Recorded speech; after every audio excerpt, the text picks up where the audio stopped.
Your washer and dryer are located in your bathroom. To operate the washing machine, load your garments in the machine. Make sure you close the door.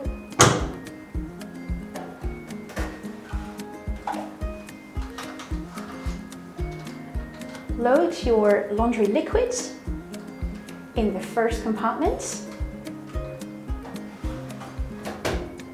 Press power. Select the desired setting. Change the temperature to your liking by pressing the wash temp button and press start.